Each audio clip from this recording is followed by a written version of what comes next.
So hello students, मेरा नाम है Chaitanya Satyarth and I am currently second year MBBS student at IMS BHU. और आज हम लोग डिस्कस करने वाले हैं chapter unit human welfare unit का ह्यूमन हेल्थ एंड डिजीजेस। ठीक है, इस चैप्टर में सबसे पहले हम लोग कॉमन डिजीजेस जैसे common cold, typhoid, diarrhoea, malaria इनके बारे में देखेंगे। उसके बाद इम्यूनिटी के बारे में देखेंगे, इम्यूनिटी क्या होती है, कैसे डेवलप होती है, कैसे काम करती है, कौन से सेल्स होते हैं और कैसे हम लोग आर्टिफिशियली अपने आप को इम्यून करके वेरियस बीमारियों से बचते हैं। उसके बाद कुछ जो अभी के समय की सबसे खतरनाक बीमारियां जैसे कि एड्स और कैंसर है उनके बारे में देखेंगे।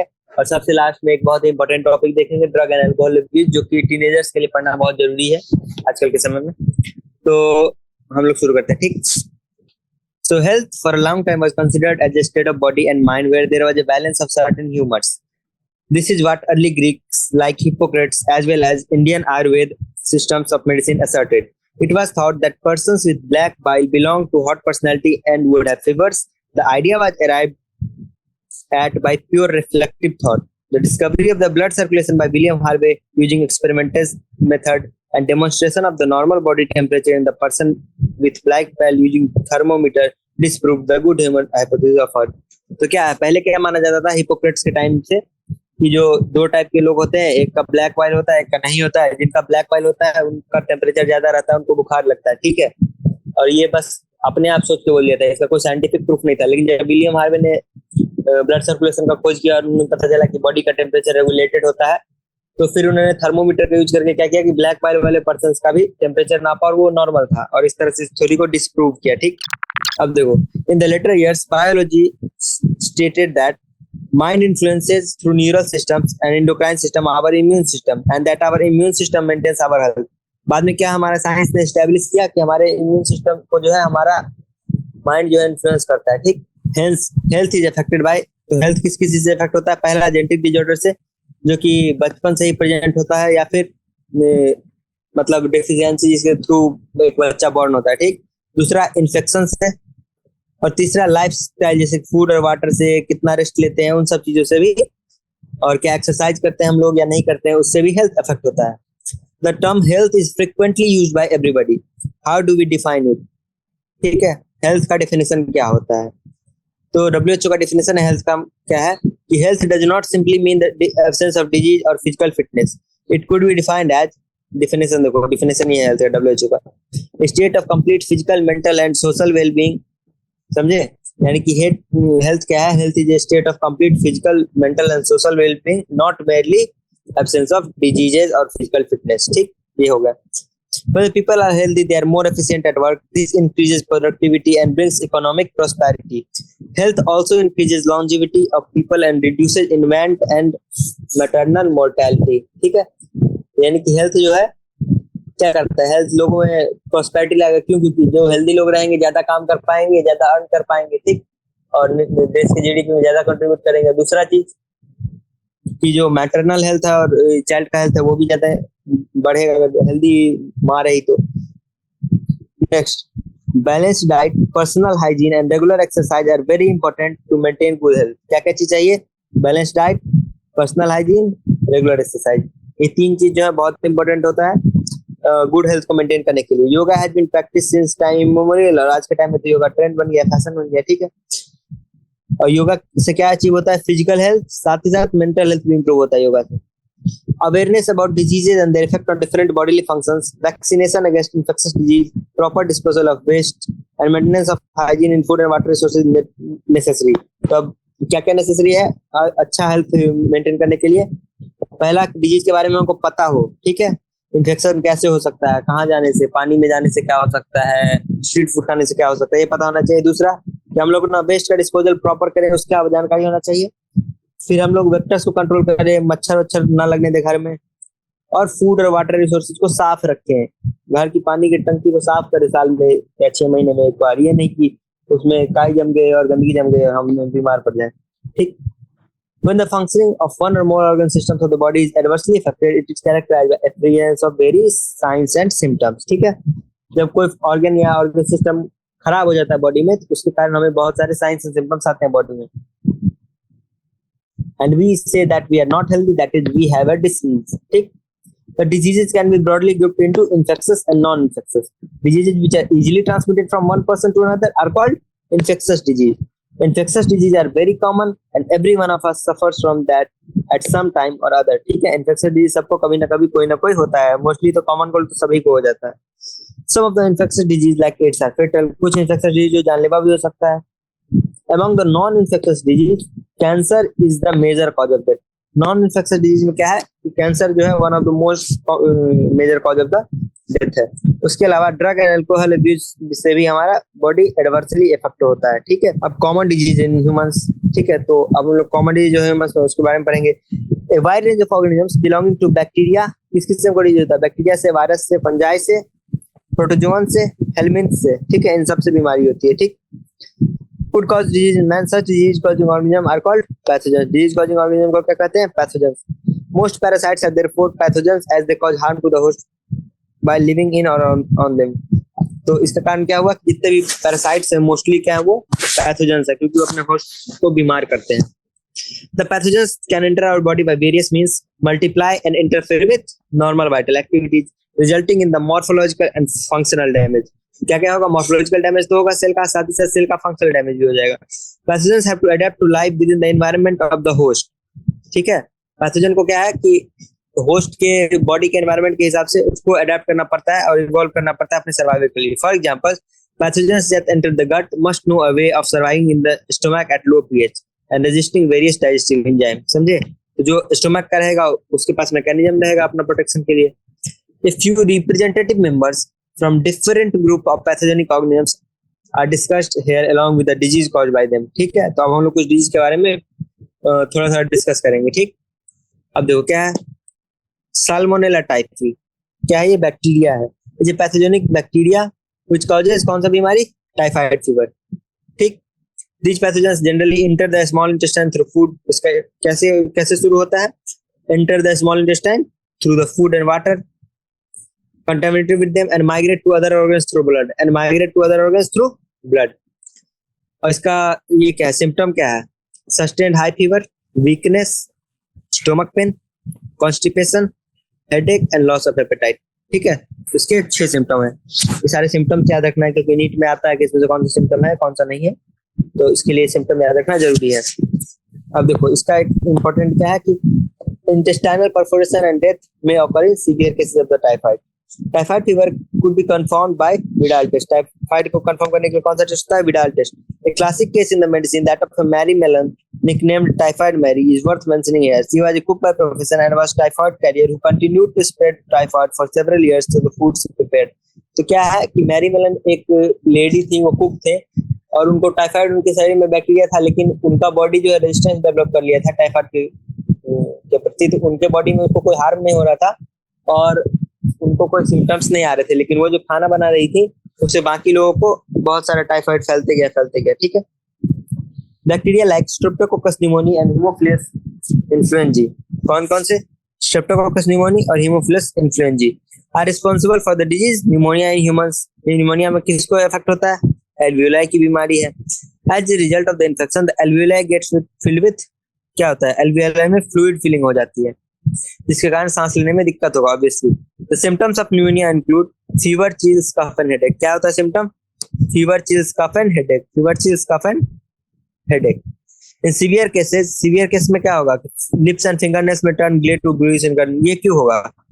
क्योंकि सांस लेने में दिक्कत आ रहा है, ऑक्सीजन नहीं आ रहा है, CO2 इंक्रीज हो जा रहा है बॉडी में, इसके कारण ब्लूइश हो जाता है बॉडी को. क्या बोलते हैं? साइनोसिस. ठीक, ये इंपॉर्टेंट है. जब सीवियर निमोनिया रहेगा तो फिंगर नेल जो है टर्न कर सकता है grey to bluish in colour. A healthy person acquires the infection by inhaling droplets. Healthy person को कैसे होता है इन्फेक्शन? इनहेलिंग द ड्रॉपलेट्स या फिर शेयरिंग ग्लासेस एंड यूटेंसिल्स. ठीक है, उसके बाद dysentery, plague, diphtheria are some other bacterial disease in man. अब बैक्टीरियल डिजीज और कौन कौन से हैं? Diphtheria, plague, dysentery. ठीक, next, many viruses also cause disease in human beings. Bacteria के बारे में देख लिया, वायरस के बारे में देखेंगे. उसमें कौन सा है इंपॉर्टेंट? एक rhino virus. Rhino virus represent one group of such virus cause one of the most infectious human elements the common cold. ठीक है, common cold one of the most infectious disease होता है. जब हॉस्टलों में रहोगे अगर तुम और देखोगे, जब कॉमन कोल्ड फैलता है ना तो धीरे धीरे पूरे हॉस्टल को फैल जाएगा. वो अलग बात है कि वो 3 से 7 दिन में ठीक हो जाता है, लेकिन धीरे धीरे धीरे धीरे सभी लोगों को हो जाता है। बहुत ही ज्यादा हाईली इन्फेक्शस है, तो हालांकि उतना फेटल नहीं है। They infect the nose and the respiratory passage but not the lungs। क्या है कि वो अपर रेस्पिरेटरी ट्रैक्ट को ही इन्फेक्ट करता है, लंग्स को इन्फेक्ट नहीं करता है। ठीक।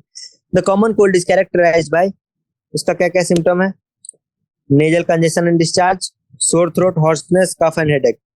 ठीक है, nasal congestion and discharge, sore throat, hoarseness, cough and headache. ठीक है, और टायर्डनेस तो होगा ही, जब भी हेडेक हो रहा है और कफ हो रहा है तो टायर्डनेस तो होगा ही। Which usually lasts for 3 to 7 days. Droplets resulting from cough or sneezes of an infected person are either inhaled directly or transmitted through contaminated objects। ठीक है, कैसे? या तो डायरेक्टली इनहेल कर लेगा या फिर कंटेमिनेटेड ऑब्जेक्ट्स जैसे कि पेन, बुक, कप, इन सब के थ्रू ट्रांसमिट होगा। Some of the human diseases are caused by protozoans too। कुछ ह्यूमन डिजीज किससे होते हैं? प्रोटोजोन्स से भी होते हैं। You might have heard about malaria, a disease man has been fighting since many years। जो प्रोटोजोन्स है वो भी कुछ डिजीज करते हैं, जैसे कि एक मलेरिया डिजीज होती है, सबको इसका नाम सुना है। ठीक है, मच्छर काटने से होता है। कौन सी मच्छर होती है? Female Anopheles. ठीक, तो वो डिजीज को ह्यूमन कई टाइम से जो है इरेडिकेट करने की कोशिश कर रहे हैं पर नहीं हो पा रहा है। ठीक है, Plasmodium, a tiny protozoan responsible for this disease। Different species of plasmodium, that is Plasmodium vivax, Plasmodium malariae and Plasmodium falciparum are responsible for different types of malaria। Of these, the malignant malaria, कौन सा malaria? malignant malaria caused by Plasmodium falciparum, जो कि दिमाग में होता है। ठीक है, is the most serious one and can even be fatal। वैसे दूसरे मलेरिया भी फेटल हो ही सकते हैं, ऐसा नहीं कि सिर्फ यही होगा, लेकिन ये सबसे ज्यादा खतरनाक ये होता है, प्लाज्मोडियम falciparum वाला malignant malaria। Let us look at a glance at the life cycle of the plasmodium। आप प्लाज्मोडियम का लाइफ साइकिल देखेंगे। सबसे पहले क्या होता है? Plasmodium enters the human body as sporozoites through the bite of an infected female anopheles mosquito। कौन सा मस्कीटो होता है? Female anopheles mosquito। The parasites initially multiply within the liver cells and then attack red blood cells। सबसे पहले क्या होता है कि लिवर सेल में मल्टीप्लाई करते हैं, उसके बाद क्या करते हैं? लिवर में जब ब्लड आता है पोर्टल सिस्टम से तो क्या करते हैं ये लोग? रेड ब्लड सेल को इफेक्ट करते हैं ब्लड में जाके। ठीक, अब रेड ब्लड सेल को अटैक करने के कारण क्या होता है? उसका रप्चर हो जाता है। The rupture RBC is associated with the release of toxic substance। अब सिंस ये आरबीसी के अंदर थे, ये मलेरिया के पैरासाइट से जैसे आरबीसी कैप्चर होता है तो इनका एक टॉक्सिन होता है प्रोटोजोन का, वो रिलीज होता है उस आरबीसी से। उसको क्या बोलते हैं? हीमोजोइन। क्या बोलते हैं उसको? Hemozoin. Hemozoin is responsible for the chills and high fever. ठीक है, इस हीमोजोइन के रिलीज के कारण क्या होता है कि हाई फीवर और चिल्स होता है एवरी 72 आवर्स के अप्रोक्सीमेट होता है। ठीक, next, when a female mosquito bites an infected person, जब फीमेल मस्कीटो बाइट करती है उस इन्फेक्टेड पर्सन को, the parasites enter the mosquito's body and undergo further development। ठीक है, उसके बाद मस्कीटो को उनके शरीर के अंदर जाके फर्दर डेवलपमेंट होता है। The parasites multiply within them and form sporozoites that are stored in the salivary glands। तो पैरासाइट क्या होती है? मल्टीप्लाई करती है, स्पोरोजॉइट बनाती है, उसके बाद सैलिवरी ग्लैंड में स्टोर्ड होती है। When these mosquitoes bite a human, the sporozoites are introduced into his/her body। और उसके बाद फिर से जब वो मच्छर दूसरे इंसान को काटेगा तो फिर वो स्पोरोजॉइट दूसरे व्यक्ति के अंदर चला जाएगा और उसके अंदर भी वैसी बीमारी करवा देगा। ठीक, it is interesting to note that malaria parasite requires 2 vectors. Malaria parasite 2 host चाहिए उसको। कौन कौन सा? एक ह्यूमन एंड एक mosquito to complete its life cycle. The female mosquito is the vector 2 और फीमेल मस्कीटो क्या है? उसका वेक्टर भी। अब देखो इस डायग्राम में उसी को समझाया है। सबसे पहले मच्छर काटेगा, उसके बाद स्पोरोजॉइट जो है लिवर में जाएगा, लिवर में जाने के बाद क्या होगा? ये सेक्सुअली रिप्रोड्यूस करता है लिवर में। ठीक है, ये भी आता है नीट में कि लिवर में कैसे करता है? एसेक्सुअली रिप्रोड्यूस कर सकता है। ठीक, अब ये जैसे रिप्रोड्यूस किया हेपेटोसाइट्स में, फिर रिलीज हुआ इसका अगला स्टेज और वो उसको इफेक्ट कर दिया रेड ब्लड सेल्स को। Parasite reproduce asexually red blood cell. अब रेड ब्लड सेल में भी एसेक्सुअली रिप्रोड्यूस कर सकता है और जो बर्स्ट होता है रेड ब्लड सेल उससे हीमोजोइन रिलीज होता है, इसके कारण फीवर एंड अदर सिम्टम आते हैं। अब जो पैरासाइट निकल गया आरबीसी से वो नए सेल्स को इन्फेक्ट करेगा, फिर धीरे धीरे सेक्सुअल स्टेज डेवलप करेगा रेड ब्लड सेल में। रेड ब्लड सेल में क्या करेगा? फिर धीरे धीरे सेक्सुअल स्टेज डेवलप करेगा। तो क्या होगा सेक्सुअल स्टेज? इसको बोलते हैं गैमेटोसाइट्स। क्या बोलते हैं सेक्सुअल स्टेज को? गैमेटोसाइट्स। फीमेल मॉस्किटो जब उस व्यक्ति को दोबारा काटेगी तो उसके अंदर वो गैमेटोसाइट्स चला जाएगा। उसके बाद फर्टिलाइजेशन और डेवलपमेंट जो होगा वो मस्कीटो के गट में होगा। सबसे पहले जाएगा सैलिवरी ग्लैंड में स्टोर रहेगा, उसके गट में ट्रेवल करेगा और गट में जाके उसका फर्टिलाइजेशन होगा और उसके बाद फिर मैच्योर इन्फेक्टिव स्टेज जो है उसका स्पोर हो जाए, वो गट से एस्केप करेगा और उसके सैलिवरी ग्लैंड में आएगा, उसके बाद फिर ह्यूमस को इन्फेक्ट करेगा। ठीक, नेक्स्ट एंटामीबा हिस्टोलिटिका, क्या है ये? प्रोटोजोआ है। एंटामीबा हिस्टोलिटिका ये parasite in the large intestine of human. कहाँ पे है? लार्ज इंटेस्टाइन में, स्मॉल इंटेस्टाइन में नहीं है, लार्ज इंटेस्टाइन में। Which causes amoebiasis, यानी कि amoebic dysentery. The symptoms of the disease include constipation, abdominal pain and cramps, stools with excess mucus and blood clots. क्या क्या symptom? Abdominal pain, cramp, stools with excess mucus and blood clots. Houseflies act as mechanical carriers to serve to transmit the parasite from the feces of the infected person to the food and the food products, thereby contaminating them. Drinking water and food contaminated with fecal matter are the main source of the infection. ठीक है, क्या होता है कि amoebic dysentery हो गया, उसका क्या क्या फीचर है? Constipation, abdominal pain and cramps, stool with excess mucus and blood clots. और उसका मैकेनिकल वेक्टर कौन काम करता है? House fly. ठीक है, हाउस फ्लाई क्या करता है कि पहले किसी फीकल मैटर में बैठता है, उस बैक्टीरिया उसके पैर में चिपक जाता है, फिर कोई फूड पर बैठता है, बैक्टीरिया सॉरी प्रोटोजोआ, और फिर वहां पे ट्रांसमिट कर देता है। फिर उस फूड को जब ह्यूमन खाता है तो ह्यूमन इन्फेक्ट हो जाता है। Drinking water and food contaminated with faecal matter are the main source of the infection. ठीक, मेन सोर्स ऑफ इन्फेक्शन क्या है? गंदा पानी और खाना। Next Ascaris. एस्कैरिस क्या है? राउंड वर्म है। एंड वुचरेरिया जो कि फाइलेरिया वर्म है, वो क्या है? हेलमिन्थ है। ये दोनों क्या है? हेलमिन्थ है। which are known to be pathogenic to the man. Ascaris is a parasite जो कि क्या डिजीज करता है? Ascariasis. Symptoms of disease ascariasis का क्या क्या सिम्टम है? Internal bleeding, muscular pain, fever, anaemia and blockage to the intestinal passage. क्या क्या है? Internal bleeding, muscular pain, fever, anemia, and blockage to the intestinal passage. The eggs of the parasite are excreted along with the feces. Eggs कहाँ से निकलते हैं? feces में निकलते हैं। Which contaminated soil water plants, और soil water plant को contaminate कर देते हैं। जब healthy person जो है उसका contaminated water या फिर vegetables के थ्रू इस बीमारी को acquire कर लेता है। फिर Wuchereria, Wuchereria क्या है? Filaria worm, Wuchereria banocrafti and Wuchereria malai, दो है। ठीक है, the Filaria worm cause a slowly developing chronic inflammation of the organs in which they live for many years. ठीक है, chronic inflammation होता है, बहुत दिनों तक रहेगा। कौन से ऑर्गन का? जहाँ पे वो रहते हैं बहुत सालों तक। Usually the lymphatic vessels of the lower limbs and the disease is called elephantiasis और filariasis. यूजुअली क्या होता है? Lymphatic vessels of the lower limbs affect होते हैं सबसे ज्यादा, और वहीं पे वो सालों तक रहता है और वहाँ पे इन्फ्लेमेशन करवाता है। The genital organs are often also affected. Genital organs भी अफेक्ट हो जाते हैं अधिकतर टाइम, क्योंकि वहाँ पे लिम्फ नोड्स जो है ना कंसंट्रेटेड रहते हैं ग्रोइन रीजन के पास। The pathogens are transmitted to the healthy person through the bite by female mosquito vectors. ठीक है, many fungi belonging to the gender. अब देखो कौन कौन से जेंडर, ये इंपॉर्टेंट है, ये बार बार आता है। माइक्रोस्पोरम, ट्राइकोफाइटन एंड एपिडर्मोफाइटन, ये तीन फंगस का जो जीनस है वो क्या करवाते हैं? क्लास ऑफ डिजीज करवाते हैं, जिसको क्या बोलते हैं? Ringworm, which is the most common infectious disease in man, which is one of the most common infectious disease in man. Appearance, उसका symptom क्या होगा? Dry scaly lesions on various parts of the body, जैसे कि skin, nail and scalp. ठीक, these lesions are accompanied by intense itching, heat and moisture help these fungi to grow. अब ये जो lesions है उसमें intense itching होती है, उसके अलावा heat and moisture help these fungi to grow, which makes them thrive to skin fruits such as those in the groin and between the toes. ठीक है, और जहाँ पसीने वाले जगह पे रहते हैं वहां पे ये फंजाई ग्रो करता है। ठीक, ringworms are generally acquired from soil or by using towels, clothes and even comb of the infected individuals. Next, maintenance of personal and public hygiene is very important for the prevention and control of many infectious disease. Measures for personal hygiene. Personal hygiene में क्या होता है? पहला, keeping the body clean, consumption of clean drinking water, food, vegetable. Public hygiene includes proper disposal of waste and excreta, periodic cleaning and dispensing of water reservoir, pools, cesspools and tanks, and observing standard practices of hygiene in public catering. ठीक है, तो personal और जो public है दोनों को याद कर लेना कि दोनों में क्या क्या एग्जांपल्स हैं। ठीक, these measures are particularly essential when infectious diseases are transmitted through food and water, जैसे कि टाइफाइड, amoebiasis and ascariasis. ठीक, next, in cases of airborne disease जैसे कि pneumonia और common cold, in addition to above measures, close contact with the infected persons and their belongings should be avoided. अब तो तुम लोग कोरोना देख ही लियो, पता ही है कि कैसे एयर वाले इन्फेक्शन से बचा जाता है। ठीक है, बेसिकली क्लोज कांटेक्ट और अवॉइड करना होता है जो इन्फेक्टेड पर्सन है उससे। For diseases such as malaria and filariasis जो कि वेक्टर से ट्रांसमिट होते हैं, द मोस्ट इंपोर्टेंट मेजर क्या है उनके लिए? control or eliminate the vectors and their breeding places. This can be achieved by mosquito मारने के लिए हम लोग क्या कर सकते हैं?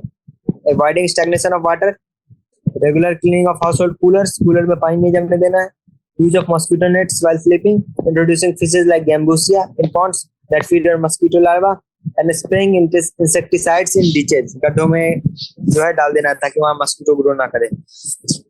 ठीक.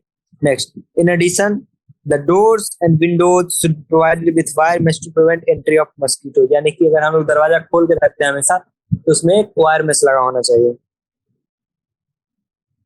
Such precautions have become more important, especially in the light of recent widespread incidences of vector-borne diseases like dengue and chikungunya in the many parts of the India. ठीक. जैसे कि एडिस मस्कीटो होता है, ठीक है, जैसे फीमेल एनाफिलिस से होता है ना, क्या होता है, मलेरिया होता है, तो एडिस एक मस्कीटो होता है, एडिस इजिप्टी. उससे कौन कौन सी बीमारी होती है? Dengue and chikungunya. Dengue and chikungunya. The advancements made in the biological science have armed us to effectively deal with the many infectious diseases. The use of the vaccines and immunizations, ठीक है, have enabled us to completely eradicate a deadly disease जैसे कि smallpox. ठीक. A large number of the other infectious diseases like polio, diphtheria, and pneumonia and tetanus has been controlled by a large extent by the use of vaccines. और कौन कौन सी बीमारियों को vaccine से खत्म किया गया है? Polio, diphtheria, pneumonia and tetanus. Polio, diphtheria, pneumonia and tetanus. The biotechnology जिसके बारे में हम लोग तो पढ़ चुके हैं, is at the verge of making available newer and safer vaccines. Discovery of antibiotics and various other drugs has also enabled us to effectively treat infectious disease. ठीक है. Next, immunity. Immunity क्या होता है? Every day we are exposed to large number of infectious agents जो हमारे environment में ही और हमारे इनफैक्ट हमारे बॉडी में ही ढेर सारे infectious agents हमेशा प्रेजेंट है, लेकिन वो हमें कभी भी बीमार नहीं कर पाते. क्यों? क्योंकि बॉडी के अंदर ना एक इंट्रिक मैकेनिज्म है डील करने के लिए इन सब चीजों से. हमारा एक डिफेंस मैकेनिज्म है जो कि इन लोगों को हमें इन्फेक्ट नहीं करने देता है. इसको हम लोग क्या बोलते हैं? हमारा इम्यून सिस्टम. और जो इम्यून सिस्टम है वो हमारा प्रोटेक्शन करता है इन फॉरेन बॉडी जो पैथोजेंस के अगेंस्ट. ठीक. तो इम्यूनिटी जो दो टाइप की होती है. कौन कौन सी? इनेट इम्यूनिटी और acquired immunity. Innate immunity is the non specific type. ये नॉन स्पेसिफिक होता है, स्पेसिफिक नहीं है किसी के लिए, सबको काम करेगा, सबको मारेगा, सब पे काम करेगा. This is accomplished by providing different types of barriers to the entry of the foreign agents to our body. Innate immunity consists of 4 types of barriers. Innate immunity में 4 टाइप के barriers हैं, जैसे कि physical barrier, physiological barrier, cellular barrier. Physical barrier क्या है? सबसे पहले skin, जो कि बाहर से किसी ऑर्गेनिज्म को घुसने नहीं देगा. उसके अलावा mucus coating of the epithelial lining of the respiratory, gastrointestinal and urogenital tract. यानी कि जो अंदर में हमारा जो मुंह के अंदर है उसके अंदर तो स्किन नहीं है, म्यूकस मेम्ब्रेन है. या फिर यूरिनरी ट्रैक्ट के अंदर तो स्किन नहीं है, तो वहां पे क्या है? म्यूकस मेम्ब्रेन है. वो भी क्या है? फिजिकल बैरियर का काम कर रहा है. ठीक. Next, physiological barrier. Acid in the stomach, saliva in the mouth and tears from the eyes all prevent microbial growth. क्योंकि उनके अंदर एंटी माइक्रोबियल एजेंट्स होते हैं, इंट्रिंसिकली प्रेजेंट होते हैं, लाइसोजाइम्स होते हैं. ठीक है, जो कि बैक्टीरिया को मार देते हैं. ठीक. Next, cellular barriers. Certain types, कुछ सेल्स होते हैं जो कि हेल्प करते हैं हमें इन्फेक्शन से बचाने में. Certain type of leucocytes of our body जैसे कि पॉलीमॉर्फोन्यूक्लियर ल्यूकोसाइट्स, ठीक है, PMNL cells, and monocytes and NK cells in the blood as well as macrophages in the tissues can phagocyte and destroy macrophages. ठीक है. Virus infected cell secrete protein जिसको क्या कहते हैं? Interferon, which protect non-infected cells from the further viral infections. Acquired immunity. Acquired immunity on the other hand is a pathogen specific. It is characterized by memory. उसके acquired immunity क्या होता है? Specific होता है, स्पेसिफिक पैथोजन के लिए होता है, उसी पे एक्ट करता है और उसके पास मेमोरी होता है. यानी कि अगर वो पैथोजन हमें दोबारा अटैक करेगा तो हमें और बेटर तरीके से बचा पाएगा. This means when our body first encounters a pathogen for the first time, it produces a response जिसको क्या कहते हैं? Primary response, which is of low intensity. Primary response क्या होता है? Low intensity का होता है. The subsequent encounter with the pathogen elicits a highly intensified secondary response. Highly intensified secondary response जिसको क्या बोलते हैं हम लोग? Anamnestic response. कौन सा response? Anamnestic response. This is, देखो anamnestic क्या मतलब होता है? Amnesia एक वर्ड होती है, एमनीसिया यानी कि भूल जाना, और एनामनेस्टिक मतलब क्या हो? जो भूले ना. ठीक है, वो होता है एनामनेस्टिक रिस्पांस. ठीक. तो उसको याद रहता है, इसलिए हाईली सेकंड वाला जो होता है वो क्या होता है? हाईली इंटेंसिफाइड होता है, जो सेकेंडरी रिस्पॉन्स होता है. This is ascribed to the fact that our body appears to have memory of the first encounter. The primary and the secondary immune response are carried out with the help of two special types of lymphocytes, B lymphocytes and T lymphocytes. कौन से lymphocytes? B and T lymphocytes. The B lymphocytes produce an army of proteins. क्या बनाती है वो? Army of proteins in the response to the pathogens in our body to fight with them. These proteins को क्या कहा जाता है? Antibody. और एंटीबॉडी का स्ट्रक्चर जो है ये रहा. देखो एंटीबॉडी का स्ट्रक्चर क्या होता है, उसमें दो लंबे चेन्स होते हैं जिनको कहा जाता है हैवी चेन्स, और दो छोटे चेन्स होते हैं जिनको क्या कहा जाता है? Light chains. ठीक है. उसके अलावा जो हैवी चेन्स और लाइट चेन्स में एक फ्री हैंगिंग एंड होता है हैवी चेन का. ठीक है. वो जो है यहाँ पे क्या होता है? सिग्नलिंग का काम करता है बेसिकली. और ये जो एंटीजन बाइंडिंग साइट होती है वहाँ पे, जहाँ पे लाइट चेन और हैवी चेन दोनों रहते हैं, वहाँ पे इस टाइप का क्रिवाइसिस बनते हैं जो कि हर पैथोजन के लिए स्पेसिफिक होते हैं, और उसी एंटीजन पे उस पैथोजन के एंटीजन अटैच होते हैं और सेलुलर इम्यून रिस्पॉन्स इलिसिट करते हैं. ठीक. T cells do not secrete antibodies. T cell जो है खुद से एंटीबॉडी सीक्रेट नहीं करते, but help B cells to produce them. Each antibody molecule में 4 पॉलीपेप्टाइड चेन होते हैं, 2 स्मॉल होते हैं जिसको क्या बोलते हैं? Light chain. 2 लॉन्गर होते हैं जिनको बोलते हैं heavy chain. Hence an antibody represented as H2L2. Different types of antibiotics are produced in our body: IgA, IgM, IgE, IgG. A cartoon of the antibody is given in the figure. Because antibody is found in the blood, the response is also called humoral immune response. Blood में पाया जाता है इसलिए इसको क्या बोलते हैं? Humoral immune response. This is one of the 2 types of our acquired immune response, the antibody mediated. The second type जिसको क्या बोलते हैं? Cell mediated immune response. Cell mediated immune response या फिर cell mediated immunity. The T lymphocytes mediate cell mediated immunity. Very often, when some human organs like heart, eye, liver, kidney fail to function satisfactorily, transplantation is the only remedy. ठीक है. तो जो T cell जो है ना वो क्या करते हैं? एक अलग टाइप का इम्यून रिस्पॉन्स देते हैं जिसको क्या बोलते हैं? Cell mediated immunity. और बहुत बार क्या होता है कि बॉडी का कोई ऑर्गन जो सही से फंक्शन ना कर पाता है तो हम लोग उसका ट्रांसप्लांटेशन करवाते हैं. तो ट्रांसप्लांटेशन के लिए हम लोग क्या करते हैं? एक सूटेबल डोनर फाइंड करते हैं. क्यों? और ये सूटेबल डोनर क्या होता है? Graft from just any source, जैसे कि एनिमल या फिर दूसरा प्राइमेट या फिर दूसरा human being, can not be made since that graft would be rejected sooner और लेटर. क्यों? क्योंकि हमारी बॉडी, हर किसी के बॉडी में ना कुछ एंटीजन अलग अलग होते हैं, समझे? तो क्या होगा, किसी और का अगर लेंगे उस पर तो कुछ एंटीजन अलग होंगे, तो हमारे बॉडी को लगेगा कि ये कोई पैथोजन है या फिर फॉरेन बॉडी है, तो हमारा बॉडी जो उस ट्रांसप्लांटेड ऑर्गन के सेल्स है उनको डिस्ट्रॉय करना शुरू कर देगा. ठीक है. इसलिए क्या करते हैं? टिश्यू मैचिंग करते हैं कि हमारा जो एंटीजन हो कितना क्लोजली मिल रहा है डोनर के एंटीजन से, और तभी हम लोग उसका ग्राफ्ट यूज करते हैं.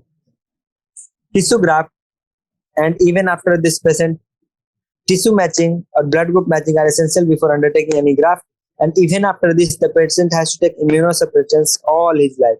इसके बाद भी, मैचिंग के बाद भी सारे जिंदगी उसको इम्यूनोसप्रेसेंट लेना पड़ता है. The body is able to differentiate self and non self, and the cell mediated immune response is responsible for the graft reaction. कौन सा इम्यून रिस्पांस होता है रिस्पांसिबल? सेल मीडिएटेड वाला ग्राफ्ट रिएक्शन के लिए. ठीक है. ये बहुत बार आया है. नेक्स्ट क्या है? Active and passive immunity. When a host is exposed to antigens, which may be in the form of living or dead microbes or other proteins, antibodies are produced in the host body. This type of immunity इसको क्या बोलते हैं? Active immunity. Active immunity is slow and takes time to give its full effective response. Injecting the microbes deliberately during immunization and infection or gaining access to body with the natural infection use active immunity. अब active immunity क्या होता है कि जैसे कोई हमारे शरीर के अंदर ऑर्गेनिज्म आएगा और हमारा बॉडी उसके प्रति खुद से अपने आप से एक इम्यूनिटी डेवलप करेगा, एंटीबॉडी प्रोड्यूस करेगा. ठीक है. तो इसके लिए 2 हमारे पास चीजें हैं. पहला कि हमारा बॉडी कोई इन्फेक्शन हो जाए उसको खुद से तब डेवलप कर लेगा, या फिर हम लोग आर्टिफिशियली क्या करेंगे? इंट्रोड्यूस कर देंगे कोई पैथोजन का एंटीजन और फिर बॉडी उसके प्रति एंटीबॉडी बनाएगा और खुद को बचाएगा. नेक्स्ट, एक और दूसरा तरीका होता है इसमें रेडीमेड एंटीबॉडी. जैसे कि कुत्ता काट लेता है तो रेबीज एंटी रेबीज वाला वैक्सीन देते हैं. उसमें क्या होता है कि रेबीज के लिए एंटीबॉडी होती है, उसमें प्री फॉर्म तो देते हैं, वो रेबीज के एंटीजन्स को खत्म कर देता है. तो प्री फॉर्म्ड एंटीबॉडीज दे दी जाती हैं to protect the body against foreign agents. It is called passive immunity. You know why mother's milk is considered very essential?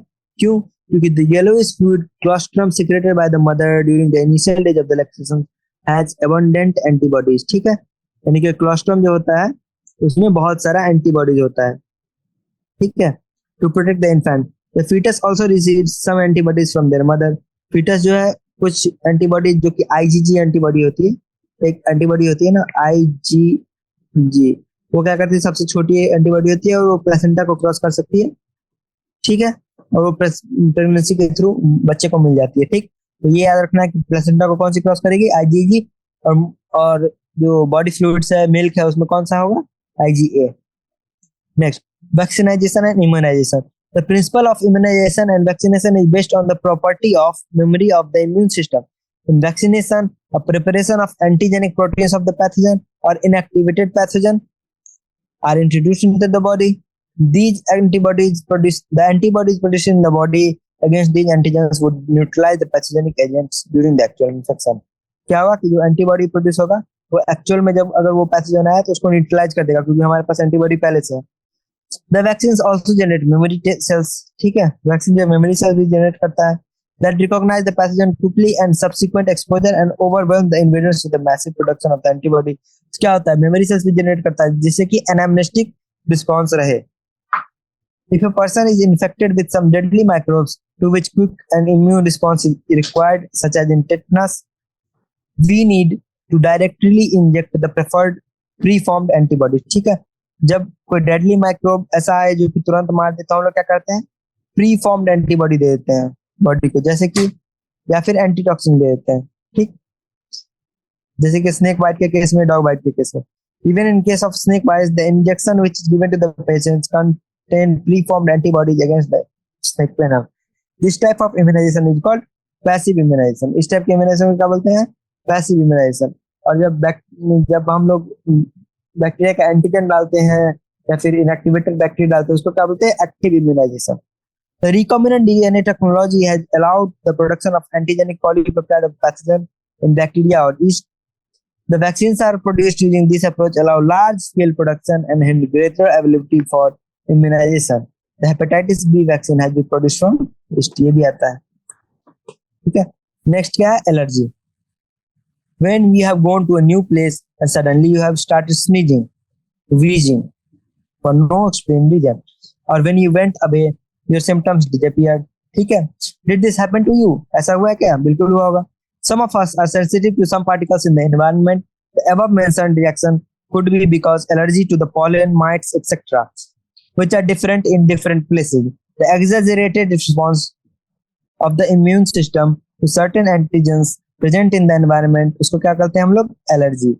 The substances to which such an immune response is produced, उसको क्या कहते हैं, allergens. The antibodies produced against these are of the IgE type। कौन सा type का, IgE type का। The common examples of the allergens are mites in dust, pollens and animal dander, ठीक है। तो एलर्जी में कौन सा होता है प्रोड्यूस, IgE। मिल्क में कौन सा प्रेजेंट होता है, IgA। प्लेसेंटा को कौन सा क्रॉस करता है, IgG, ठीक। The common example of allergen क्या होता है, mites in dust, pollens and animal dander. The symptoms of the allergic reaction, of symptom of the allergic reaction क्या होता है, sneezing, watery eyes, runny nose and difficulty in breathing। Allergy क्यों होता है, chemical release होता है body में, जब भी एलर्जेंस आते हैं तो कौन सा केमिकल रिलीज होता है, histamine and serotonin from the mast cells। For determining the cause of the allergy, the patient is exposed to or injected with very small doses of possible allergen and the reactions are studied, ठीक है। तो ये तुम YouTube में search करना कि allergy sensitivity testing, ठीक है। तो तुम देखोगे छोटे छोटे प्रिक्स रहते हैं नीडल की तरह, उनको बॉडी में डिफरेंट डिफरेंट जगह दिया जाता है, और अगर वहां पे लाल हो गया तो पता चलता है कि इसके प्रति बॉडी एलर्जी का और इसके प्रति नहीं है, ठीक। The use of drugs like antihistamine, adrenaline and steroids quickly reduce the symptoms of the allergy। Allergy के सिम्टम को रिड्यूस करने के लिए क्या क्या दवा हम ले सकते हैं, एंटीहिस्टामिन ले सकते हैं, एड्रेनालिन ले सकते हैं और स्टेरॉइड्स ले सकते हैं। Somehow the modern day lifestyle has resulted in lowering the immunity and more sensitivity to the allergen, ठीक। अब मॉडर्न डे लाइफस्टाइल के कारण क्या हो रहा है कि ज्यादा बच्चे एलर्जी के प्रति सेंसिटिव हो रहे हैं और उनका इम्यून रिस्पांस भी कम हो रहा है। And more children in the metro city of India suffer from allergies and asthma due to sensitivity to environment. This could be because the protected environment provided early in the life. Next क्या, autoimmunity। The memory-based acquired immunity evolved in a higher vertebrates based on the ability to differentiate foreign organisms from self cells, ठीक। memory based acquired immunity होता है. It was based on the ability to differentiate foreign organisms. ठीक. While we still do not understand the basis of this, the two corollaries of this ability have to be understood. One, the higher vertebrates can distinguish foreign molecules as well as foreign organisms. पहला, higher vertebrate जो है foreign molecules और foreign organism दोनों को differentiate कर सकता है. Most of the experimental immunology deals with this aspect. Most of the experimental immunology deals with this aspect.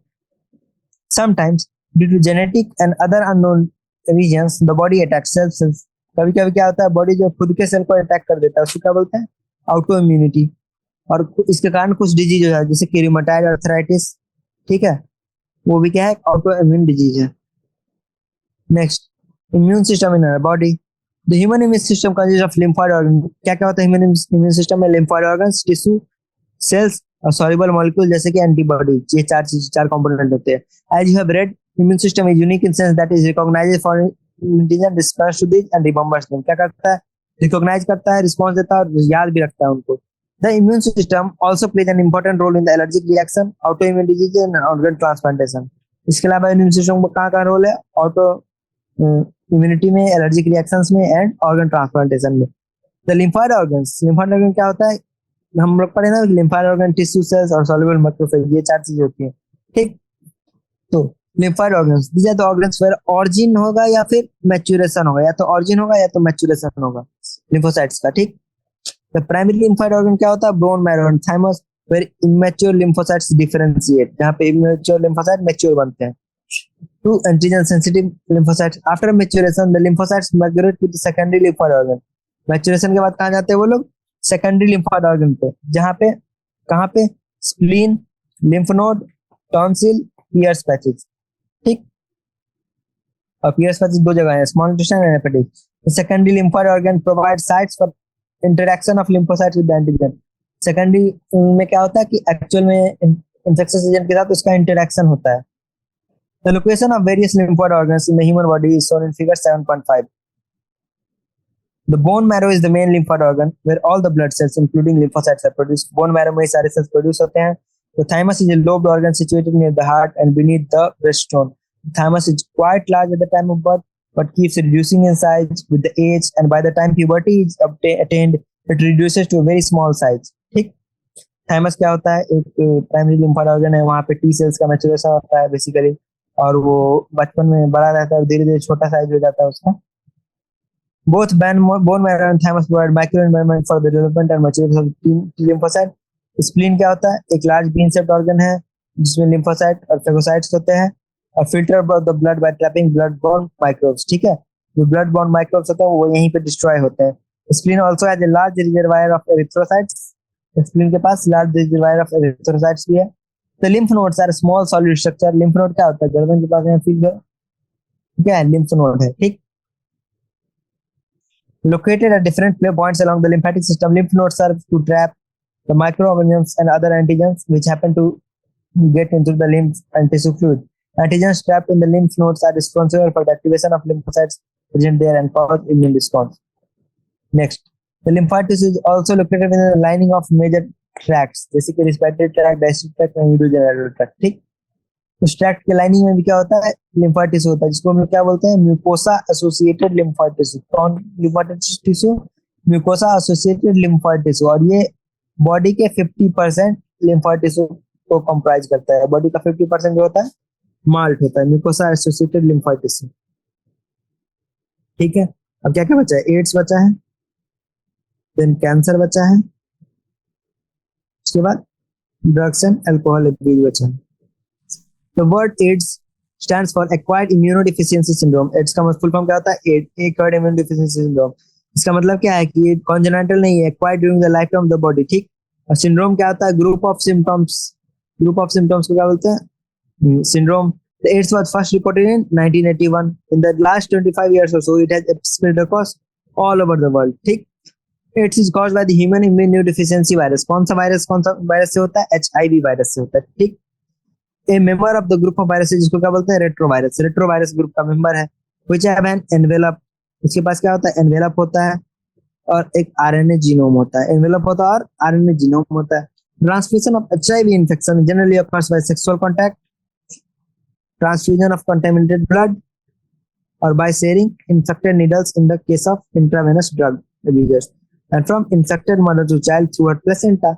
4 तरह से फैलेगा। पहला सेक्सुअल कांटेक्ट से फैलेगा, दूसरा कि ब्लड ट्रांसफ्यूजन रिएक्शन से फैलेगा, तीसरा कि जो नीडल होता है वो भी बेसिकली ब्लड बॉर्न ही हो गया, जो नीडल ड्रग एब्यूजर शेयर करते हैं, चौथा मदर से जो अपने बच्चे को प्लेसेंटा के थ्रू हो सकता है। ठीक, नेक्स्ट क्या है? So people who are at high risk of getting infection includes, किसको होगा? जिसका सेक्स से होता है तो जिसका मल्टीपल सेक्सुअल पार्टनर होगा उसको हो सकता है, ड्रग एडिक्ट को हो सकता है, उसके अलावा जिनको बार बार ब्लड ट्रांसफ्यूजन की जरूरत होता है उनको हो सकता है, चिल्ड्रन जो HIV पॉजिटिव मदर को हो उनको हो सकता है। अब देखो HIV का लाइफ साइकिल कैसा होता है। रेट्रोवायरस है, उसका वायरल DNA कोर है, उसको एनिमल सेल के अंदर इंट्रोड्यूस किया। अब ये RNA से जो है ना DNA बनेगा रिवर्स ट्रांसक्रिप्शन से, चूंकि रेट्रोवायरस है उसमें RNA जीनोम होता है। अब ये जीन वायरल DNA जो है होस्ट के जीनोम के साथ इंटीग्रेट हो जाएगा और फिर अपना RNA बनाने लगेगा और नया वायरस सेल बनेगा, और new virus cell can infect, नया वायरस सेल बन के बाहर निकलते जाएगा। अब देखो इंपॉर्टेंट बात क्या है, infected cell can survive while the viruses are being replicated and delete, यानी कि ऐसा नहीं कि सेल को मार देता है, सेल भी जिंदा रहता है और इसका नया भाई बहन बनाते रहता है। ठीक है, it is important to note that AIDS is not spread by mere touch and physical contact. AIDS जो है टच या फिर फिजिकल कॉन्टैक्ट से नहीं होता, सिर्फ बॉडी फ्लूइड्स के थ्रू ट्रांसफर होता है। It is hence imperative that for physical and psychological well-being of the AIDS infected patients, they are not isolated from the family and society. तो AIDS जो है छूने से नहीं फैलता है, साथ खाने से नहीं फैलता है, सलाइवा से नहीं फैलता है। ठीक है, तो इसलिए जो AIDS अगर किसी को हो जाए उसके साथ भेदभाव नहीं करना है, ये नहीं करना कि उसको छुए नहीं, उसको बात नहीं करे, उसको अलग कर दे। ठीक, there is always a time lag between the infection and appearance of the AIDS symptom. AIDS का जो symptom develop होने में 5 से 10 साल का टाइम लग जाता है। ठीक, after getting into the body of the person, the virus is enters to macrophage where the RNA genome of the virus replicates to form viral DNA with the help of enzyme reverse transcriptase, जो कि अभी हम flow chart में दिखाए हैं, वो diagram भी बना था ऊपर। इसमें कहाँ पे होता है ये चीज? मैक्रोफेज में होता है। क्या होता है मैक्रोफेज में? This viral DNA gets incorporated into host cell's DNA and directs the infected cell to produce virus particles. The macrophage continue to produce viruses and this way act as HIV factory. ठीक है, macrophage क्या करता है? HIV factory की तरह act करता है। Simultaneously, HIV enters T lymphocytes. साथ ही साथ क्या करता है? HIV T lymphocyte को इन्फेक्ट कर देता है और फिर और वायरस बनाता है। The progeny virus result in the blood attack other T lymphocytes. This repeated leading to progressive decrease in the number of helper T lymphocytes. इससे क्या होता है? धीरे धीरे helper T lymphocyte का मेनली नंबर कम हो जाता है। During this period, the person suffers from bouts of fever, diarrhea and weight loss. जब ये चीज हो रहा होता है इन्फेक्शन मैक्रोफेज टी लिम्फोसाइट का, उस समय पे उस व्यक्ति को फीवर, डायरिया और वेट लॉस होता है। ठीक है, फीवर, डायरिया और वेट लॉस होता है। Due to decrease in the number of T lymphocyte, the person starts suffering from infection that could have been otherwise overcome. अब इसका टी लिम्फोसाइट का इस नंबर पे कम हो गया क्योंकि एड्स जो है टी लिम्फोसाइट पे अटैक कर दिया, तो इसका इम्यूनिटी वीक हो गया। उसका जो कॉमन इन्फेक्शन है जो नॉर्मली इंसानों को जल्दी से नहीं होते हैं, जैसे कॉमन कोल्ड, टीबी, टैक्सोप्लाज्मा, माइकोबैक्टीरियम, ये सब चीजें जो है इनसे वो इन्फेक्ट होने लगेगा और हो सकता है किसी दूसरी बीमारी से उसकी मौत हो जाए। ठीक,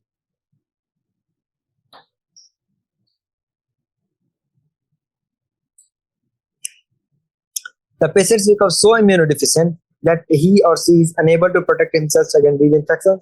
A widely used diagnostic test for AIDS क्या होता है? ELISA, enzymatic immunosorbent test. The treatment of AIDS with antiretroviral drugs is only partially effective. उसका AIDS का अभी तक कोई complete cure नहीं आया है। ठीक है, लेकिन अंत में डेथ आएगा ही अगर AIDS एक बार हो गया तो। Prevention of the AIDS. As AIDS has no cure, the prevention is the best option. AIDS का कोई cure नहीं है तो prevention is the best option. Moreover, HIV infection more often spreads due to conscious behavior of the pattern and not something that happens inadvertently. ठीक है, मतलब ऐसे inadvertently भी हो सकता है, मान लो कोई ब्लड ट्रांसफ्यूजन रिएक्शन या फिर बच्चे को हो गया, लेकिन मोस्ट ऑफ द केसेस में क्या होता है, अगर सेक्सुअल उससे हुआ या फिर जो ड्रग एब्यूजर्स में हुआ, क्या है उसके कॉन्शियस एफर्ट के कारण हुआ है। ठीक, of course the infection in blood transfusion patients newborns may take place due to poor monitoring. The only excuse may be ignorance and it has been widely said, don't die of ignorance. ठीक, in our country the National AIDS Control Organism NACO and the other non-government organisms are doing lot to educate the people about AIDS. हमारे देश में NSCO जो है और बाकी NGOs मिलकर AIDS के प्रति लोगों को educate कर रहे हैं.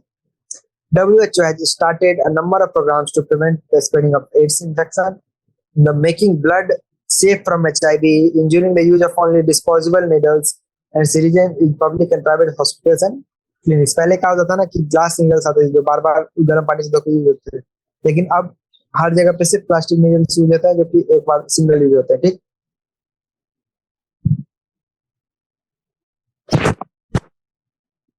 and free distribution of condoms, controlling drug abuse, and advocating safe sex and promoting regular checkup for HIV and susceptible populations. Infection with HIV is something that should not be hidden. ठीक है, HIV का infection छिपाना नहीं चाहिए. क्यों? क्योंकि दूसरे लोगों को भी हो सकता है. And HIV infected people need help and sympathy instead of being shunned by the society. और जो HIV infected लोग हैं उनके साथ हमें भेदभाव नहीं करना चाहिए और सौतेला व्यवहार नहीं करना चाहिए. ठीक, it is malady that can only be tackled by society and medical fraternity acting together to prevent the spread of the disease. अब ये डिजीज जो है वो क्योर नहीं हो सकता. इसका एक ही तरीका है कि हम लोग आपस में इसको प्रिवेंट करें, लोगों को एडुकेट करें इसके बारे में. Cancer. Cancer is one of the most dreaded disease of the human beings and is a major cause of death all over the globe. ठीक, more than 1 million Indians suffer from cancer and a large number of them die from it annually. The mechanisms that underlie the development of the cancer or oncogenic transformation of the cells, its treatment and control have been some of the most intense areas of the research in the biology and medicine. ठीक, क्या होता है? The mechanisms of the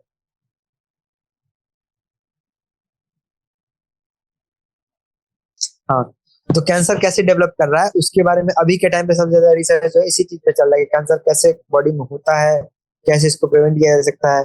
ठीक है, इसके बारे में अभी दुनिया में एक्सटेंसिवली रिसर्च चल रहा है. ठीक,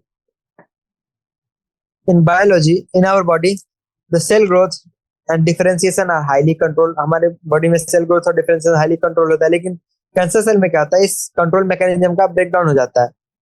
तो हमारे सेल्स में नॉर्मली एक प्रॉपर्टी होती है कांटेक्ट इनहिबिशन की, यानी कि जब बॉडी सेल ग्रो करते रहता है दूसरे सेल से कांटेक्ट में आता है तो उसका ग्रोथ रुक जाता है. ठीक है, रुक जाता है. तो कैंसर सेल में क्या होता है, ये प्रॉपर्टी खत्म हो जाती है. कैंसर सेल में प्रॉपर्टी खत्म हो जाती है. As a result of this the cancerous cells just continue to divide giving rise to mass of cells, जिसको क्या कहा जाता है, tumours. The tumours are of two types, benign and malignant. The benign tumours normally define confined to the original location and do not spread to other parts of the body and cause a little damage. ठीक, the malignant tumors on the other hand are a mass of proliferating cells जिसको क्या बोलते हैं, neoplastic या फिर tumour cells. malignant tumors होता है, benign tumors होता है. benign tumors क्या है, वहीं पे proliferate करेगा और वहीं पे रह जाएगा, लेकिन malignant tumor क्या रहेगा, एक जगह से दूसरे जगह पे दूसरे ऑर्गन को भी जाके इफेक्ट कर देगा. हो सकता है कि दूसरा हमारा ऑर्गन को मेजर ऑर्गन हो, आदमी की डेथ हो जाए. These cells grow very rapidly, invading and damaging the surrounding normal tissue. As these cells actively divide and grow, they also starve the normal cells by competing for vital nutrients. ठीक है, ये cell जो एक तो grow करते हैं, साथ ही जो बाकी के नॉर्मल सेल्स हैं उनका न्यूट्रिएंट भी छीन लेते हैं. The cells slowed off from such tumors reach distant sites through blood, and wherever they get lost in the body, they start a new tumor there. This property is called metastasis, and it is the most feared property of the malignant tumors. अब cancer के causes क्या होते हैं? The transformation of normal cells into the cancerous cells may be induced by physical, chemical या फिर biological agent. किस किस से हो सकता है? Physical agent से, chemical agent से या फिर biological agent से. Physical agent में क्या है, और जो भी एजेंट है इनको क्या बोलते हैं, कार्सिनोजेन. जो भी कैंसर कॉजिंग एजेंट है उसको क्या बोलते हैं, कार्सिनोजेंस. अब देखो फिजिकल एजेंट में क्या है, ionising radiation like X-ray and gamma rays और non ionising radiation like UV rays. ठीक है, आयोनाइजिंग रेडिएशन जैसे कि एक्सरे और गामा रे, और non ionizing like UV ray, ये याद होना चाहिए. कॉज डीएनए डैमेज जिससे कि नियोप्लास्टिक ट्रांसफॉर्मेशन हो सकता है. दूसरा, chemical carcinogens present in the tobacco smoke has been identified as a major cause of the lung cancer. अब जो है केमिकल कार्सिनोजन होता है, जैसे किसी केमिकल में बेसिकली होता है, टोबैको स्मोक में और अदर केमिकल्स में भी होता है, हेवी मेटल्स में होता है. ठीक, have been identified as major cause of the lung cancer. Cancer causing viruses जिसको क्या बोलते हैं, ऑन्कोजेनिक वायरसेस, इनके पास एक जीन होता है वायरल ऑन्कोजीन. वो क्या करते हैं, वायरल ऑन्कोजीन हमारे सेल में डाल देते हैं. अब जो वो जब वो उसका डीएनए हमारे डीएनए के साथ इनकॉर्पोरेटेड हो जाता है, तो हमारे बॉडी के सेल्स में कॉन्टैक्ट इनहिबिशन इनहिबिट हो जाता है और ट्यूमर में कन्वर्ट हो जाता है। इसके अलावा हमारे बॉडी में सेलुलर ऑन्कोजीन्स होते हैं, यानी कुछ जीन्स होते हैं जो नॉर्मली इनएक्टिवेटेड रहते हैं, लेकिन किसी कारण से या तो स्मोकिंग के इरिटेशन से या किसी भी और कारण से वो जीन एक्टिवेट हो जाएंगे और इसी कारण सेल जो है ऑन्कोजेनिक बन जाएगा। ठीक। अब cancer detection and diagnosis. Early detection of the cancer is essential as it allows the disease to be treated successfully in many cases. Cancer detection is based on the biopsy and histopathology. Cancer का detection जो है biopsy और हिस्टोपैथिक examination के base पे होता है। किस किस का कर सकते हैं? उसके अलावा ब्लड एंड बोन मैरो का टेस्ट भी किया जाता है ताकि सेल काउंट देख के पता चल सके कि कैंसर है या नहीं है। The biopsy, a piece of suspected tissue, is cut into thin sections. It is stained and examined under the microscope by a pathologist. ठीक। टेक्निक्स लाइक रेडियोग्राफी, सीटी एंड एमआरआई, इन तीनों का फॉर्म पता होना चाहिए। ठीक है, सीटी और एमआरआई का are very useful to detect cancers of the internal organs. The computed tomography use X-rays to generate 3D image. देख, एक होता है रेडियोग्राफी नॉर्मल एक्स-रेज में 2D इमेज आती है और एक होती है सीटी में आती है 3D इमेज आती है। The MRI uses very strong magnetic fields and non-ionizing radiations to accurately detect the pathological and physiological changes in the living tissue. Antibodies against cancer specific antigens. ठीक है, antibodies against cancer specific antigens are also used for detection of certain cancers. The techniques of molecular biology can apply to detect genes in individual which with inherited susceptibility to cancer. ठीक है, तो microbiology से हम लोग क्या कर सकते हैं कि लोगों का चेक कर सकते हैं जीन और हम देख सकते हैं कि कोई ऐसा जीन है जो इनको more sensitive to developing cancer बना रहा है या नहीं। Identification of such genes when predisposed an individual to certain cancer may be very useful in prevention of cancer. Such individuals may be advised to avoid exposure to particular carcinogen to which they are susceptible. Next, treatment of cancer. The common approaches for treatment of cancer are surgery, radiation therapy, और immunotherapy. क्या common approach? Surgery, radiation therapy, and immunotherapy. In radiotherapy, tumor cells are irradiated lethally, taking proper care of the normal tissues surrounding the tumor mass. Several chemotherapeutic drugs are used to kill cancerous cells. उसके अलावा क्या है, chemotherapy से भी कर सकते हैं। Next, some of these specific for particular tumors. Some of these are specific for particular tumors. Majority of the drugs have side effects, जैसे कि hair loss, anemia, etc. Most cancers are treated by combination of surgery, radiotherapy and chemotherapy. Most of the cancer जो है वो treat किया जाता है surgery, radiotherapy और chemotherapy से। The tumor cells have shown to avoid detection and destruction by the immune system. ठीक, tumour cells जो है अवॉइड कर लेते हैं डिटेक्शन और destruction by the immune system, क्योंकि हमारे सेल्स की तरह होते हैं वो, तो उनको मारना मुश्किल होता है हमारे बॉडी के लिए। Therefore the patient are given substances called biological response modifier. ये सब चीज याद होना चाहिए। क्या होता है बायोलॉजिकल रिस्पांस मॉडिफायर? जैसे कि alpha interferon which activates the immune system and helps in destroying the tumour. ठीक, अब देखो सबसे लास्ट पार्ट पे आते हैं हम लोग, drug and alcohol use. Surveys and stats show that the use of drugs and alcohol has been on a rise, especially among the youth. This is really cause of concern. क्यों? Because इसके बहुत सारे harmful effect हैं, जैसे कि वो आदमी violent हो सकता है, ठीक है, जो ड्रग एब्यूजर है। उसके अलावा मतलब अपनी फैमिली का सपोर्ट नहीं करेगा और जो हमारा समाज है उसमें chaos क्रिएट करेगा। The proper education and guidance would enable the youth to safeguard themselves against these dangerous behavior patterns and follow healthy lifestyle. The drugs which are commonly abused, वो क्या है? Opioids, cannabinoids and coca-alkaloids. क्या है? Opioids, cannabinoids and coca-alkaloids. Majority of these are obtained from flowering plants. Some of these are obtained from fungi. Fungi से क्या आता है? एक ड्रग है बहुत फेमस, क्या नाम है उसका?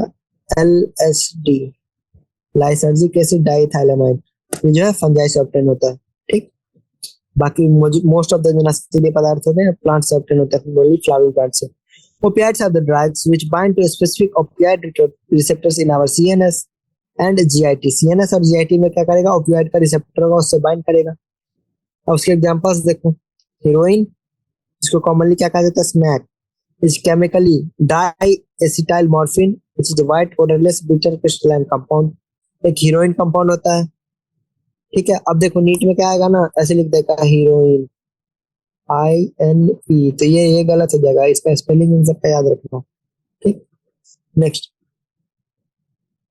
हीरोइन क्या होता है? डाई एसिटाइल मॉर्फिन, यानी मॉर्फिन में 2 जगह पे एसिटाइल ग्रुप लगा होता है, वो हो जाता है हीरोइन, और white colourless bitter crystalline compound होता है। This is obtain by the acetylation of morphine which is extracted from the latex of the poppy plant papaver somniferum. ठीक है, मॉर्फिन कैसे, मॉर्फिन तो एक ड्रग है ना जो कि हम लोग देते हैं basically as a painkiller, as a analgesic. ठीक, लेकिन उसमें स्टाइलेशन करके उसको और ज्यादा सिडेटिव बनाया गया है। ठीक है, generally taken bye snorting and injection. Snorting क्या होता है? जो लाइन बना के सूंघते हैं, मूवीज में देखा होगा उसका snorting. And injection, heroine is depressant, heroine क्या है? डिप्रेसेंट है and slows down the body functions. उसके बाद दूसरा क्या है? Cannabinoids. Cannabinoids are a group of chemicals which interact with cannabinoid receptor present in the brain. उसके रिसेप्टर कहाँ पे थे?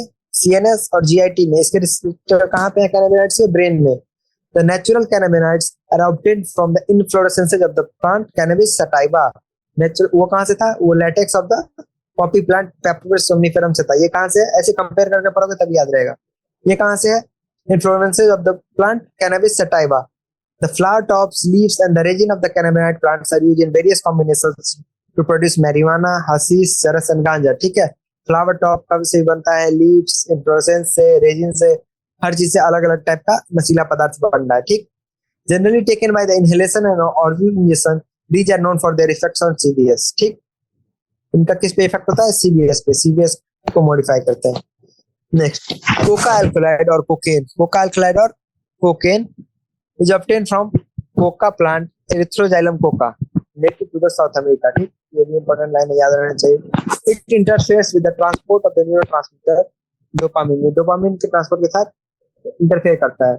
कोकेन, जिसको नॉर्मली कोक या क्रैक कहा जाता है, is usually snorted. It has a potent stimulating action on the central nervous system. ये क्या करता है? डोपामिन बढ़ा देता है, stimulating action on the central nervous system, producing a sense of euphoria and increased energy. Excessive dosage of the cocaine causes hallucination. Excessive dose से क्या होता है? Hallucination होंगे। The other well-known plants with hallucinogenic properties are Atropa belladonna and Datura. ठीक है, याद रखना कौन कौन से प्लांट में hallucinogenic property होती है। एक तो Erythroxylum coca में हो गया, एक Atropa belladonna में हो गया, एक Datura में हो गया।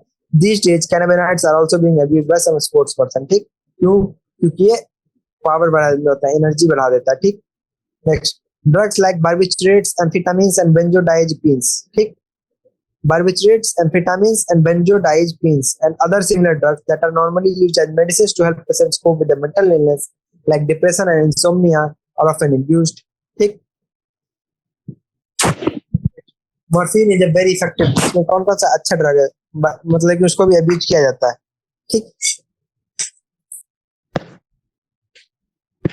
Next, morphine is also sedative और पेन किलर होता है, जो कि सर्जरी से पहले यूज किया जाता है, लेकिन इसको भी अब्यूज किया जा रहा है। Several plants, fruits and seeds have hallucinogenic properties have been used for hundreds of years in the folk medicine and religious ceremonies and rituals all over the globe. When these are taken for a purpose other than the medicinal use or in amounts of frequency that impairs one's physical, psychological and physiological function, it consists drug abuse. क्या है कि इस drugs का हजारों सालों से use आ रहा है folk medicine में एज ए मेडिसिन, लेकिन जब इसका नॉर्मल क्वांटिटी में यूज किया जाता है, नॉन मेडिसिनल यूज किया जाता है फॉर द रिक्रिएशन, जिससे कि किसी का फिजिकल या साइकोलॉजिकल या फिजियोलॉजिकल फंक्शन चेंज हो जाए, इसको ड्रग अब्यूज कहा जाता है। अब देखो हम लोग क्या देखेंगे स्मोकिंग के बारे में। Smoking also paves the way the hard drugs. क्या होता है? शुरू शुरू में जो अपने कॉलेज, अगर तुम लोग कॉलेज में नहीं हो या फिर कोई ड्रॉप ले रहा हो कॉलेज में, तो कॉलेज में जनरली बच्चे ऐसा नशा करना शुरू करते हैं। सबसे पहले नशा किस चीज का करते हैं? स्मोकिंग का। तो स्मोकिंग होता है मोस्ट ऑफ द केसेस में इनिशियल वो होता है जिससे लोग अपना नशे करने का जर्नी स्टार्ट करते हैं। ठीक, the smoking also paved to the hard drug. The tobacco has been used by human beings for more than 400 years. It is smoke, chewed और used as snuff. The tobacco consists of a large number of chemical substances, जिसमें कि nicotine भी होता है। Nicotine stimulates adrenal gland to release adrenaline and noradrenaline into blood circulation, both of which raise BP and increase heart rate. ठीक, smoking is associated with increased incidence of cancer of lungs. Smoking से क्या हो रहा है? Cancer of lung बढ़ रहा है, urinary bladder बढ़ रहा है और थ्रोट बढ़ रहा है। अब देखो यूरिनरी ब्लैडर तो लंग से एसोसिएटेड नहीं है, तो इसको स्पेशली याद रखना है कि स्मोकिंग से यूरिनरी ब्लैडर का कैंसर भी बढ़ता है, ठीक। Throat bronchitis, emphysema and coronary heart disease और गैस्ट्रिक अल्सर, ठीक। तो tobacco chewing is associated with high risk of cancer of the oral cavity. Smoking increases carbon monoxide content in the blood and reduces its concentration of heme-bound oxygen. This causes oxygen deficiency. इस ये वाला जो para है ना वो line to line याद होना चाहिए. उसमें खास करके कि यूरिन ब्लैडर जो होता है उसका कैंसर होता है स्मोकिंग के कारण, और गैस्ट्रिक अल्सर भी है स्मोकिंग के कारण होता है, ठीक. Next, when buys a packet of cigarettes, one cannot miss the statutory warning that present on the packing that warns against the smoking and says it is injurious to the health. Yet smoking is very prevalent in the society, both among the young and the old, ठीक. Knowing the dangers of the smoking and chewing tobacco and its addictive nature, the youth and the old need to avoid these habits. Any addict requires counseling and medical help to get rid of the habit. ठीक, ये general बातें लिखी हुई थी. अब अगला है adolescent and drug and alcohol abuse. अब देखो एडोलेसेंट का डिफिनेशन दिया है, क्या है? Adolescence means both a period and a process during which a child becomes mature in terms of his or her attitudes and beliefs for effective participation in the society. तो adolescence का definition याद कर लो. The period of the 12 to 18 years of age may be thought as adolescence period. ठीक है. Adolescence is accompanied by several biological and behavioral changes. Adolescence thus is a very vulnerable phase of the mental and psychological development of an individual. Adolescence क्या होता है? एक very vulnerable phase of the mental and psychological development of an individual. The curiosity, need for adventure and excitement and experimentation. Curiosity, need for adventure and excitement or experimentation constitute common causes which motivate youngsters towards the drug and alcohol abuse. A child's natural curiosity motivates him or her to experiment. This is complicated further by the effects that might be perceived by as benefits of drug और alcohol abuse. ठीक है. सबसे पहले क्या होता है कि इस एज में क्यूरियोसिटी के लिए या एक्सपेरिमेंटेशन के लिए लोग ड्रग और अल्कोहल अब्यूज करना शुरू करते हैं. उसके अलावा फर्दर जो है लोग इसको कूल समझते हैं, ठीक है, उसके कारण करते हैं, उनको लगता है कि ये सही है करना. Thus, the first use of drug or alcohol may be out of curiosity or experimentation, but later the child starts using these to escape the facing problems. ठीक, क्योंकि इसका कुछ बेनिफिट होता है, इसके लोग अपना प्रॉब्लम्स भूल जाते हैं, रिलैक्स महसूस करते हैं, डिप्रेशन से निकलते हैं. इसलिए लोग धीरे धीरे करके स्ट्रेस से रिलीज पाने के लिए जो है इनका यूज करना शुरू कर देते हैं. Of late the stress from pressures to excel in academics और examination has played significant role in persuading the youngster to try alcohol and drugs. ठीक, the perception among the youth that it is cool or progressive to smoke, use drugs or alcohol is also in a way major cause for youth to start these habits. Television, movies, newspapers and internet also help to promote this perception. ठीक, other factors that have been seen to associate with the drug or alcohol abuse among adolescents are unstable or unsupportive family structures and peer pressure. Other factor क्या है? Unstable family structure or peer pressure. Addiction and dependence. Because of the perceived benefits, drugs are frequently used repeatedly. The most important thing which one fails to realize is the inherent addictive nature of the alcohol and the drug. Addiction is a psychological attachment to certain effects, जैसे कि euphoria and temporary feeling of well-being associated with the drugs and alcohol. These drive people take them when they are not used, and even when their use becomes self-destructive. ठीक है. उसके जो wellbeing associated होता है euphoria वाला, उसके कारण लोग उसको लेते हैं, जब जरूरत नहीं होता पी लेंगे और बार बार लेंगे. तो the repeated use of the drugs, the tolerance level of the receptor present in the body increases. Consequently, the receptors respond only to higher doses of drugs and alcohol, leading to greater intake and greater addiction. ठीक. However, it should be clearly borne in the mind that the use of these drugs even once can be a forerunner to addiction. Thus, addictive potential of the drugs and alcohol pull the user into vicious circle, leading to the regular use, which he may never be able to get out. ठीक. उसके अलावा dependence क्या होता है? Dependence is the tendency of the body to manifest a characteristic and unpleasant withdrawal symptom if a regular dose of the drugs is abruptly discontinued. ठीक. जब abruptly कोई ऐसा नशीला पदार्थ आप यूज करें उस पर withdrawal symptom आने लगते हैं, सिर दर्द होगा और बाकी चीजें बेचैनी फील होने लगती है. ठीक. This is characterized by anxiety, shakiness, nausea, and sweating, which may be relieved when the drug is resumed again. In some cases, the withdrawal symptoms can be severe and even life-threatening, and the person may need medical supervision.